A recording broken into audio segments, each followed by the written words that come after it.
everyone, it's Amber from The Sensible Mama. As you guys know, throughout the month of January, I'm doing a little bit of pregnancy vlogging / just video making. So one of the things that I really have a passion for is home birth, and it's something that I think lots of people are curious about and have fears about, but they don't really feel like there's enough information out there to really help them. And a lot of the information that you can get access to is always a little bit biased. So like on the one hand, you have videos like The Business of Being Born that really try to disparage and discredit hospitals and nurses and doctors as far as birth goes. And then on the other hand, you have videos and content out there on the web that's all about kind of disparaging home birth and why it's unsafe and all these different things. So as a person who kind of lives in between these two worlds, as someone who really appreciates and respects the hospital industry and the people who work in it, and also does home birth and appreciates the midwife, doula kind of environment, I thought it might be a good idea for me to ask you guys what questions you have about home birth and try my best to share with you my own personal experience and opinion about those things. So I went onto the Sensible Mama Chatorama on Facebook and I asked you guys, what questions do you have? And I did get a lot of questions, so today I was just going to go through some of those questions and try to answer them the best that I can. Alright, so one of the first questions that I got, which I think is a great one to start off with, is what originally drew you to home birth and how did you decide that it's what you wanted? So I kind of always knew, even when I was younger, that if I did have children one day, I would want to do a natural birth. At the time I didn't know about home birth necessarily, but I did know that I wanted to do an all-natural birth, and I had lots of reasons for that. The kind of simplest reason is that I really hate needles and I just didn't love the idea of an epidural. So I thought I would rather endure whatever kind of pain you have to go through than get an epidural. And I can honestly say, after doing one all-natural birth, yep, I would much rather do that again than have an epidural and have a needle in my spine. It's like a weird hang-up for me. So, you know, I had kind of always thought like, well, I'll just go for a natural birth in the hospital. But I noticed as I got a little bit older and a lot of my girlfriends were starting to have babies themselves, there were so many of them who had the exact same story, and I just couldn't help just getting this like a little bit of a fear that there's something that seems to happen to a lot of moms in the hospital. Again, I don't want to talk a lot about The Business of Being Born because I think that video is very biased and it paints a very ugly picture of hospitals, and I don't love that. But one thing that I think they kind of got right is that a hospital is a business and they are there to make money and to make sure that they're servicing as many patients, and in this case women giving birth, as possible. And one of the things that I have noticed being a trend among my friends is that their stories all go like this. In the hospital, you're not allowed to have very long labors. So if you're not dilating rapidly, which you're likely not to do if you get an epidural early in labor, you will be given Pitocin. They'll put the Pitocin in the IV. It will flow into your veins. Pitocin makes contractions longer and stronger and closer together. So then the pain of labor is much worse. So you go with that for a while because you have the epidural, but eventually the pain of the contractions is overwhelming the epidural. You need to up the epidural, and then labor slows down more because of that, so then you need more Pitocin. Now you're not feeling the pain of the extra Pitocin because you've got the epidural, but your baby is getting compressed blood and oxygen supply because Pitocin contractions last so long and are so strong, the blood and oxygen flow to the baby is compromised. So then the baby's likely to go into distress, and then you're sent off for an emergency cesarean from a baby in distress from contractions induced by the Pitocin, which was necessitated by the epidural. Step by step, one intervention leads to a series of interventions. And the net result is the mother finally ends up with a cesarean, and everybody says, thank God we were able to do all those interventions to save your baby. And I felt so bad for my friends that this happened to, because so many of them went to the hospital hoping for a natural birth and it didn't happen for them. So I kind of decided, well, as set as I am on having an all-natural birth, maybe it would just be better for me personally if I do my birth at home so that I'm away from not just the pressure from the hospital staff to take these interventions that I don't want, but also from my own kind of temptation to take those interventions when things got hard. Because I will say, things got hard and I wanted that epidural. So those are the main reasons why I chose doing a home birth. I just didn't want the needle. I didn't want my baby being exposed to the medicine. And I felt that doing it at home was going to be the best way to do it my way without pressure and temptation. Another question that I got was, how did I pick my midwife? And that actually was really easy. I found a birthing center in my area and I contacted them and set up interviews with several of the midwives that they had on location.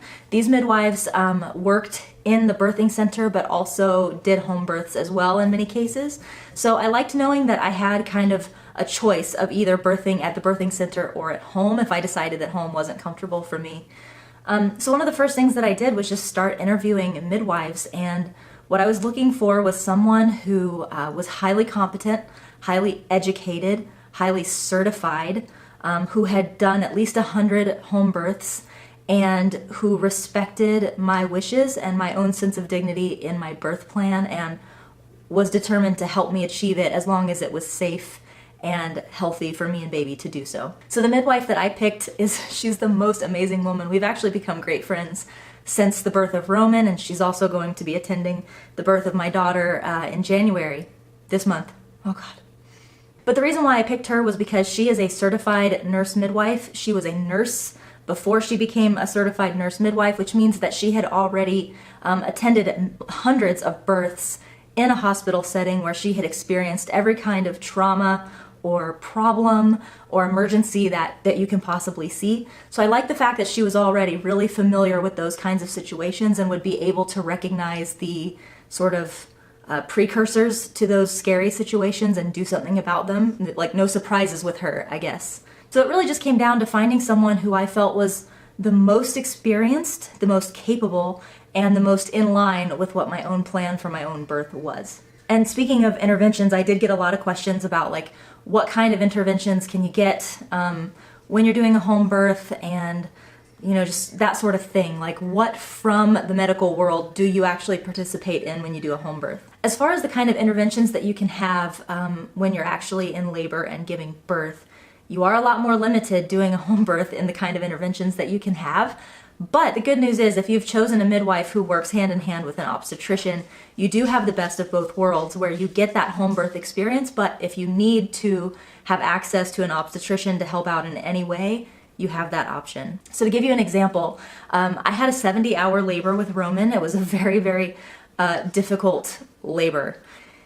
And when I had been in labor for about 50 hours, there was a little bit of concern that just maybe Roman might have been under a little bit of stress due to all of the contractions. Now, all through those 50 hours, my midwife had been using a Doppler to measure the baby's heartbeat inside of my belly, and everything looked healthy. But I just couldn't help the concern that maybe he was under some stress in there. My midwife and I talked it over. We knew that I was still only about 4 centimeters dilated, so I was very far away from giving birth, even after 50 hours. And we decided that it may be a good idea to call the obstetrician and see what he thought. So we had a conference call with the OB, and he said, well, it sounds like everything is fine, but if you want to, you can come in and do a stress test with us just to make sure that everything is okay. We'll do the stress test and the ultrasound, and that way you can just know for sure whether it's safe to move forward with this home birth. So the three of us together, I guess the four of us, my husband and I, the midwife and the OB, decided that that sounded good, so we loaded up and we went to the doctor's office and we did the stress test, and everything looked perfect. The OB cleared me to continue laboring at home for as long as I needed to. His only caveat was, if you do not go into labor, like full-on labor, within the next 24 hours, then I want you to come back because we need to do another stress test. So I was at least able to go back home and continue laboring in the comfort of my home with my midwife, knowing that we had had an obstetrician check in and give us the okay and everything was fine. So if you're considering home birth, that is something to think about, is finding an obstetrician who is going to be super willing to work with you, let you come in and do whatever kind of testing or intervention you might need, and be willing to send you back home as long as you and baby are healthy. So a lot of questions that I got were also revolving around the concept of what happens in the case of an emergency and how many interventions is a midwife able to do when you're having a home birth. And those are really great questions because those are the things that really scare people away from doing home birth. So one of the first things that I want to clear up, because this was asked on the Chatorama, is can you have an epidural when you're having a home birth? And the answer to that is no. A midwife is not certified or able to give you an epidural because that has to be done and monitored in a hospital, so you won't be able to get an epidural at home. The next question is what happens in the case of an actual emergency, like say you are in labor and the baby gets stuck and you can't push the baby out. Well, a midwife, at least my midwife and I think any other competent, capable midwife, is going to have enough tools on hand to at least keep you and the baby safe and healthy while an ambulance is being called to come and get you for a transport. So a midwife will have oxygen on hand for you and for the baby if either of you need resuscitated or just need a little bit of extra oxygen on top of what you're already getting. They do have IVs that they are able to administer. They also do have some other kinds of medical interventions, but I'm just not totally sure what all they have in that medical bag that they bring with you. But a certified nurse midwife is totally prepared, just like a nurse would be in a hospital, to keep you and baby as safe and healthy as possible while you wait on a transport to arrive. I also want to add that the training that midwives get is such that they are very, very competent and well trained in terms of picking up on problems before they occur. So my midwife, as I was going through my 70 hours of labor, was constantly telling me, all right, we're going to be monitoring this now because we just want to make sure that XYZ doesn't happen, because if it does, I understand that you want to do the home birth, but at that point I will be calling an EMT. And my question was always like, but that's not an emergency situation. Why would we do that? And she would say, because if X, Y, or Z happens to you, it could result in an emergency situation if we're not careful, and it would be better to take you to a hospital and not take any risk. We were never ever in the situation of like, uh-oh, something happened and I didn't see it coming and now we're in an emergency and we have to call the EMT. She was always at least 3 steps ahead of anything that was happening to me at any given time, and was prepared to get the EMT here before we were in an emergent situation. Another question was about a water birth, because a lot of you guys know that I did do a water birth for my first home birth, and I'm going to do it again with my second one. And one of the questions that a lot of you asked was, is it mandatory to do a birth in a tub when you do it at home? And the answer to that is no.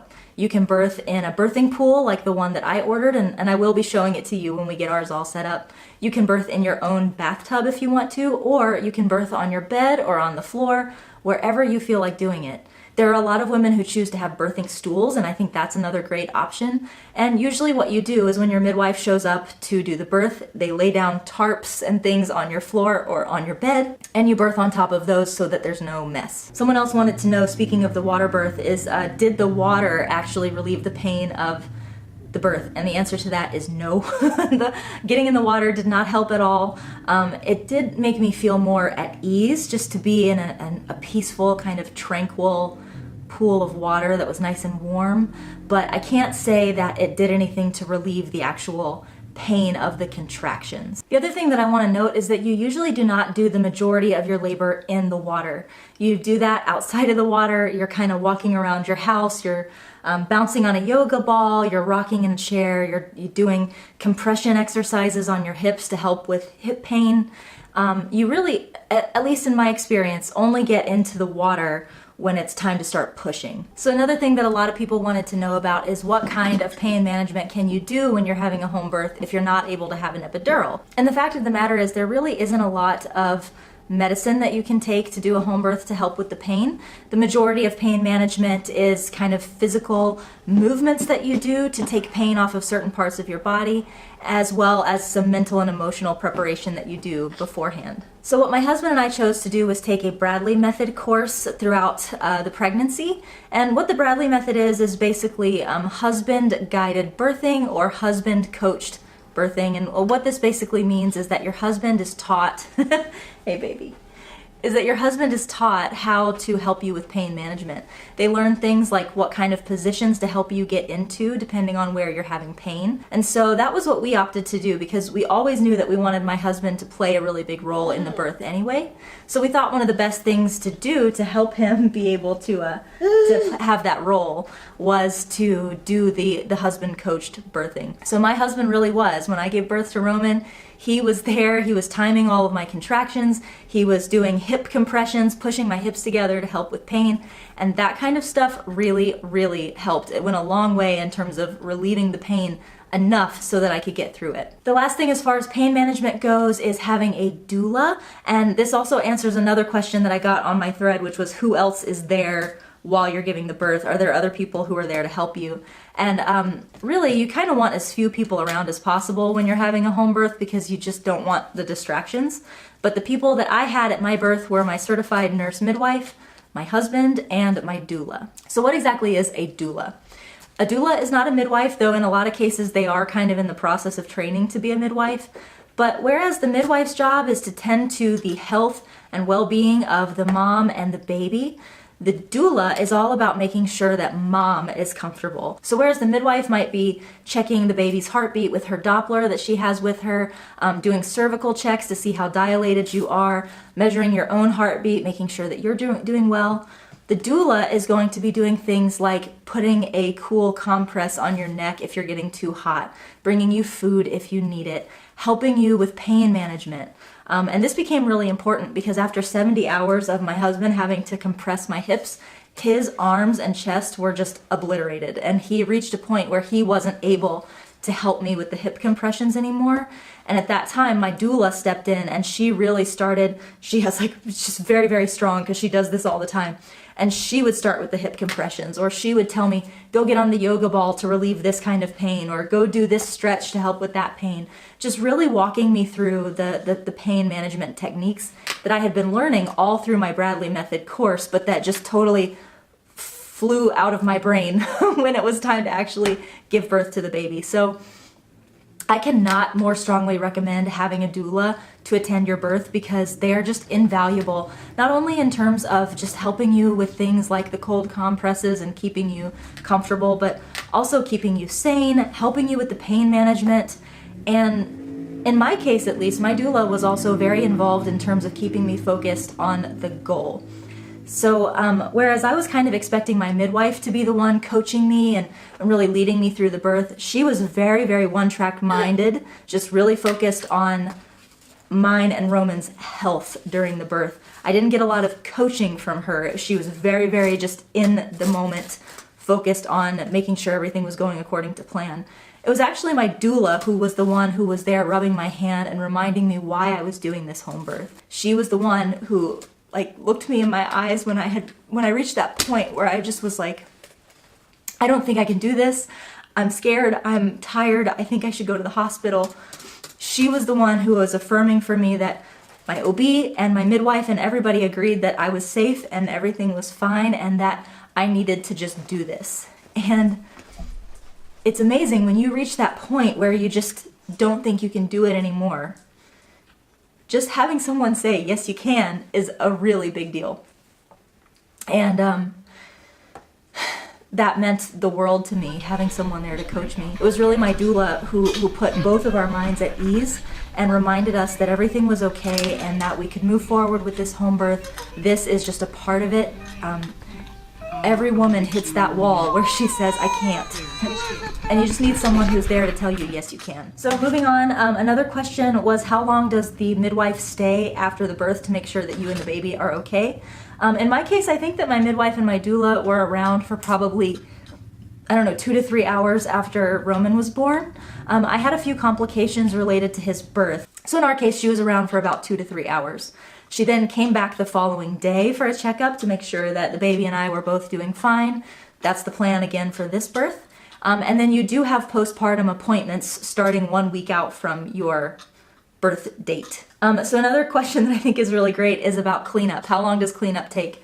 I will have to get my husband to weigh in on that one to fill in some details because for me it was like, as soon as I had given birth to him, the real work started, which was taking care of him, getting him to latch and starting to nurse, getting him weighed, getting my placenta birthed and everything. And it's my understanding that it was during all of that time that the cleanup was taking place. But by the time I had gotten Roman latched for the first time and had some snuggling time with him and had eaten a sandwich that my doula had made for me, By the time that was all over, my husband had already drained the pool and deflated it and put it away. So I would say probably within an hour or two, it was all cleaned up.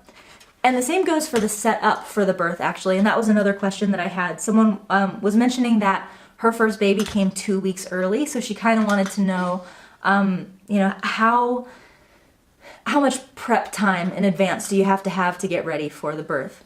The fact is, even if you're doing a water birth with the whole birthing pool that has to be inflated and everything, you can get that done in about an hour. So if you spontaneously go into labor and, oh my God, I'm 8 centimeters dilated already, you can get that pool inflated and ready to go. You might not have all of the papers down on the floor to protect your carpet if you're moving around in and out of the pool, but you will be able to get the pool together in time, no problem. Someone wanted to know, what is the earliest in your term of pregnancy that you can do a home birth? At least the arrangement with me and my midwife is that as long as I am within probably a week and a half of my due date, we will move forward with the home birth. One of the last things that I want to talk about, and this wasn't really a question that I got, but it's something that people have talked to me about a lot since I had my first birth, and that is there anything that disqualifies you from having a home birth? And the answer to that is yes. There are absolutely lots of checks and balances that take place in the 9 months of your pregnancy to make sure that you are healthy and qualified to do the home birth. To my understanding, you're most likely not going to be allowed to do a home birth if you have preeclampsia or gestational diabetes. A lot of midwives will not deliver babies at home if they are in the breech or transverse position. Someone on the Chatorama mentioned GBS, which is group B strep. And this is something that I can speak to actually because I was GBS positive when I gave birth to Roman. And my midwife was 100% comfortable doing the birth at home, even though I was GBS positive. So there are lots of midwives who will choose not to do a home birth with a client if they are GBS positive. But the fact is, pretty much everything that they would do at the hospital if you were GBS positive can also be done at home. Basically, all that they do is give you an antibiotic via IV, and that's what knocks out the bacteria and makes it safe for you to have the baby. So even though I was GBS positive with Roman, we did do the home birth, and all that we did was a few washes with Hibiclens, which is like a soap that also kills bacteria that's living in that area. And then we did an IV. I had it in the entire time I was giving birth, and everything turned out fine. So being group B positive does not necessarily disqualify you from having a home birth, but it is a conversation that you will want to have with your midwife if you find out that you are GBS positive. So you guys, the last thing I want to say before I go is that every birth is beautiful no matter how you're doing it, whether at home or in a hospital, whether naturally or full-on C-section. It doesn't matter how you birth. The point is that you brought a beautiful baby into this world, and it was hard work no matter how you did it. So if you had the all-natural childbirth like I did, more power to you, Mom, because that is hard. And if you're a mom who took an epidural because you just didn't want to deal with the pain, I hear you. I was right there too at that last end point with Roman. And if you're somebody who has voluntarily taken a knife to the most vital part of your body in order to keep your baby safe and healthy and have a safe delivery for that child, then props to you too, Mama, because I can't imagine the pain that goes along with a C-section, and you worked just as hard as any of us, and it's something to be proud of. So I hope you found that helpful. If you have any questions that I didn't answer in this video, leave them in the comments section below. I hope you guys are having a wonderful week, and I will see you next time. Bye-bye.